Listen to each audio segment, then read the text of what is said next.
Philippe Laffont, the big boss at Coatue Management. This guy runs a 50 billion hedge fund. That's a lot of zeros, guys. Whether you're a stock market pro or just figuring out what an ETF is, listen up. We're about to learn how the super rich think about tech, AI, and making mountains of money. In the end, Laffont will tell where to earn money from investing today. So please watch till the end. Laffont thinks AI is the real deal, comparing it to Apple's rise. I remember when I invested in Apple in 2009, when the iPhone first came out, and for years people told me, why are you invested in Apple? Everybody talks about Apple. Yeah, Philippe, we all remember our multibillion-dollar winning investments too. He sees two ways to play the AI game. First, throw money at the tech giants already doing AI. Shocking, I know. Second, hunt for the next Nvidia in a sea of startups. Good luck with that. Laffont sage advice: at the beginning of these new waves, the new winners 10 or 20 years out. Some of them are existing companies and some of them are new. But the new ones that get big, there is maybe one a year, no more. Translation, it's like finding a needle in a haystack, but the needle is worth billions, guys. Laffont's looking at data centers and utilities because nothing says sexy investing like power grids, right?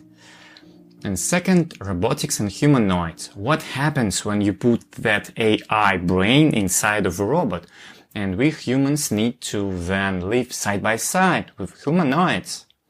Great, so we are investing in our future robot overlords. Fantastic. He's less excited about quantum computing. Apparently it's small potatoes compared to the GPU bonanza. Who knew? Third, geopolitical risks, or why Taiwan keeps hedge fund managers up at night. Laffont drops this bombshell. Underpinning AI is the chips, and the chips, despite the CHIP Act, I still think like 80% or so of the capex of TSMC is in Taiwan. In other words, the future of tech is balancing on a geopolitical tightrope. No pressure, Taiwan. 4. Why Europe can seem to tech. Laffont, who left France for the US, explains Europe's tech problem. First of all, it's brain drain.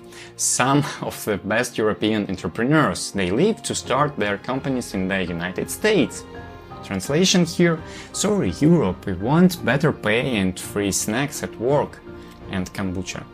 Second, too many rules. If I try to raise money in Europe, good luck. And then, after that, I'm in one country and then I need to have a different set of regulations that I need to respect to be in the Big Six. So Europe's basically a maze of rules that entrepreneurs have to navigate. Laffont's words of wisdom, or how to become super rich, maybe. His advice for future investors: obviously, when you go to a good school, the advantage is you meet interesting people. But there are a lot of good schools. There are not just 5 good schools. Number 2, as you learn the basics of finance, the mathematical basics of finance, keep an open mind, network and have some fun hobbies. Translation: get into a good school, learn some math, meet lots of people and maybe take up an expensive sport. Does he mean golf?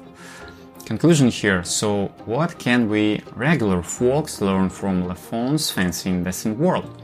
First of all, AI is huge, but picking winners is super hard, even for him. Sometimes boring stuff like power grids can make you rich. Who knew? The fate of your tech stocks might depend on world politics. Crazy, right?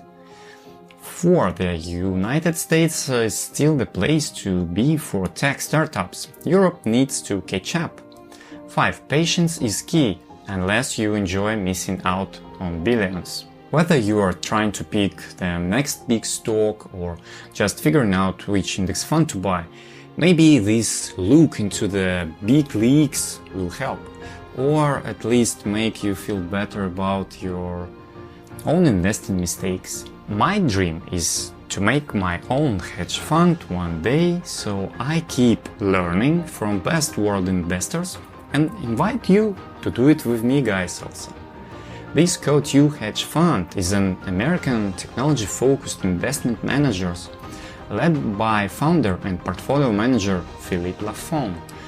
With a great 24 years track record, he's worth to listen. Their notable investments are DoorDash, Meituan, OpenSea, Snap, Spotify, Airtable, ByteDance, Instacart, Databricks, and many others. I mean, it's worth listening to such professionals. The fund started with 45 millions in capital, and now they have more than 70 billions under management. Many zeros. I'm here to squeeze all the juicy bits of info into bite-sized pieces, so you don't have to waste your precious time. Check out my result as a portfolio manager here, right? Feel free to drop your brutally honest feedback in the comments below. And that's all for today's journey into the mind of a hedge fund boss. If you liked this peek into how the rich invest, hit that like button, subscribe, and share with your friends who also like money. Until next time, may your stock go up and your worries go down.